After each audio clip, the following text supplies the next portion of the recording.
મને બીજું આપશો માં. એ ભગવાને આટલી બધી પરીક્ષાઓ લીધી તો પણ મનુષ્ય ભાવ અંદર આવ્યો નહીં. સતત દિવ્ય ભાવ ભગવાનમાં રહ્યો.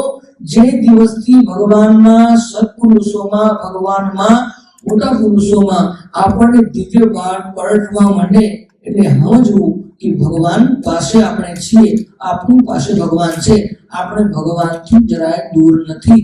આવો ભગવાનના ચરણોમાં આપણે સંકલ્પ લેવો અને નાનાથી લઈને મોટી ઉંમરના સુધી જે પણ માણસો હોય, જે પણ સત્સંગમાં આવતા હોય, બધા પ્રત્યે આપણે દિવ્ય ભાવ રાખવો કે આ ભગવાનના સમક્ષ જેવા તેવા માણસને એન્ટ્રી ના હોય, જેવા તેવા માણસ ભગવાનને જોઈ ના શકે. આ ભગવાનની કૃપા આપણા ઉપર છે. मैं दिल से कहूंगा, मैं अंतर से कहूंगा, एक बार आप सब अपनी आंखें बंद कर भगवान का स्मरण करें.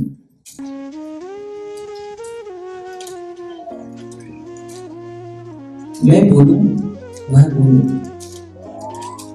हे महाराज, आपकी कृपा हमारे ऊपर अनंत है.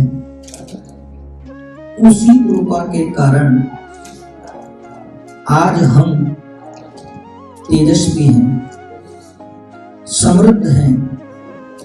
आपकी ही कृपा के कारण. हे प्रभु, आपके कारण ही आज मैं इस मृत्यु लोक में आपके समक्ष बैठकर संत समागम, सत्संग कर रहा हूं.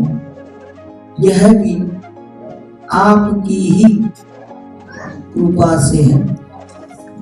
मुझे आपका दिया हुआ मेरे पास सब कुछ है. सिर्फ आपकी कमी रहती है. इस कमी को दूर करो. आपका सामीप्य, आपका सानिध्य हमें दीजिए. प्रभु, आपकी कृपा हमारे ऊपर अनंत है, अनंत प्रकार से बरस रही है. तो हे प्रभु, मैं शायद मनुष्य होने के कारण कोई भूल कर बैठूं, तो भी मेरी भूल को, मेरे दोष को ना देखकर आप मुझे अपना लीजिए. जैसे एक मां अपने बालक की सभी भूलों को देखती नहीं, सिर्फ अपना बालक समझकर उससे प्रेम करती है. तो हे प्रभु, आप हमारे माता पिता हो, आप ही हमारे सर्वस्व हो. हे प्रभु, बस आप हमारे सर्वस्व, हम आपकी संतान. आप भी हमें माँ बाप का जैसा प्रेम देकर हमारे दोषों को नष्ट करके आपका सामीप्य हमें देना. हे महाराज, હું તમારી પાસે આટલું જ માંગુ છું. તમારા સ્વરૂપ સિવાય બીજું મને આપશો. ફક્ત એટલું જ માંગુ છું. મહારાજ, રાજી રહેજો. એ મહારાજ, આવા ના આવા, રાજી રહેજો. हे महाराज, राजी रहजो. हाँ महाराज, जय स्वामी. अब एक बीजी प्रश्न મને થાય છે. આપણે ભગવાને માંગી લીધું આજે બધા એક સાથે. બોલે સંગઠન કરો કેશવ કીર્તના. એમ કલો કેશવ કીર્તના કીર્તન ભક્તિમાં એટલો પાવર છે. એટલે કલયુગની અંદર સંગઠન શક્તિનો પણ વધારે પાવર. આટલા સમજાવવા આપણે બોલી કે મહારાજ આપણો સાંભળી જ લે છે. આપણે હૃદયમાં રહીને સાંભળે. આપણા બીજા હૃદયમાં રહીને સાંભળે, એ સ્વરૂપમાં રહીને સાંભળે, તો આપણે નક્કી એક વાત વિચારીએ કે આટલા વર્ષોથી આ પહેલી વાર ભગવાન મળે છે આપણને. શું પેલા ધર્મમાં નહીં મળ્યા હશે ને? હા, પણ આયા કેમ આયા? આપણો પ્રશ્ન એ છે. આપણે અત્યારે માંગ્યું મૂર્તિ સિવાય બીજું આપશો માં, તો પહેલા માંગ્યું હશે ને આપણે? તો ભારે ઘડી આવીએ છીએ કેમ? એનું એક જ કારણ છે કે આપણે ભગવાન આવીએ છીએ, ભગવાન માનીએ છીએ, આ ભગવાન જ છે. પણ એ જ્યારે ભગવાન પાસે ઉભા રહીને ત્યારે પ્રગટ ને પ્રત્યક્ષ ભાવ ભૂલી જઈએ છીએ અને પછી જે ન માંગવાનું છે એ માંગી લઈએ છીએ. તો પણ આ દાડુ બધું આપે છે, બધું આપે છે, પણ આપણી માંગો એટલી બધી વધ્યા જ કરે, બધા પૂરતી નથી, માંગ્યા જ કરીએ છીએ.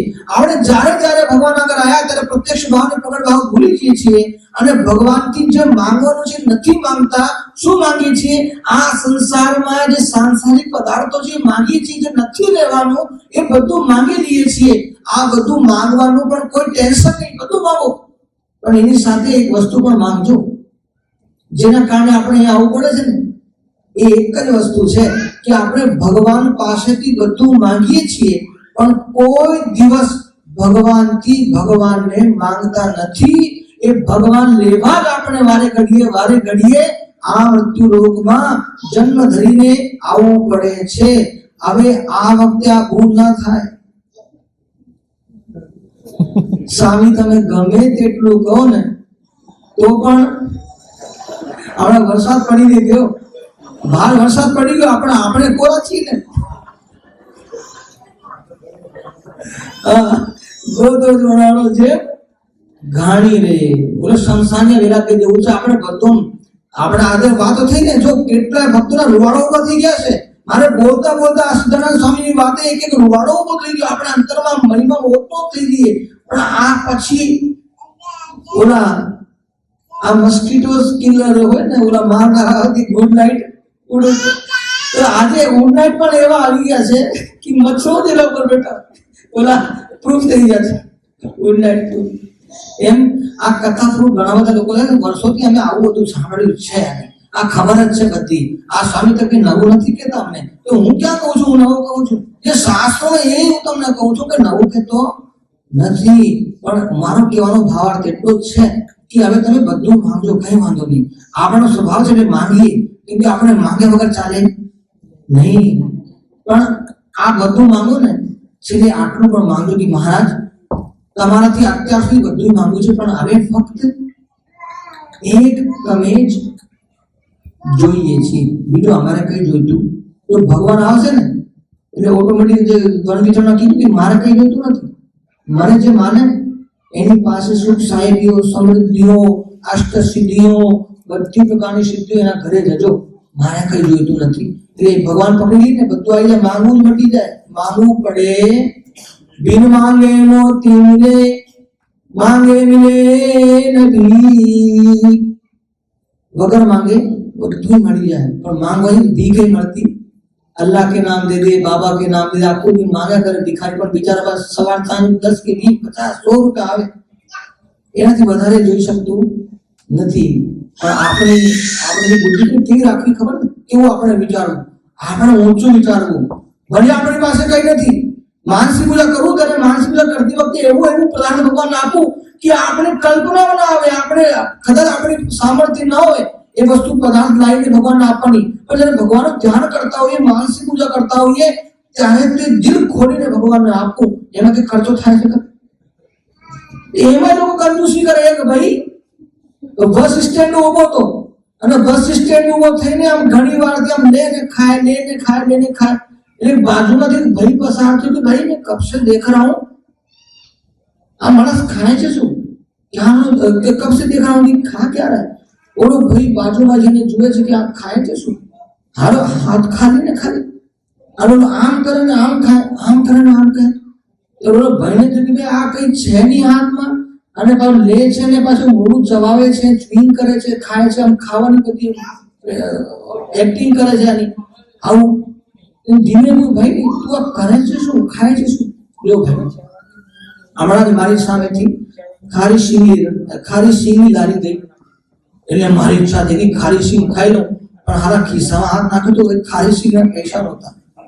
હવે મારે ભાવ તો પૂરો કરવો ને, તો હું શું કરું છું?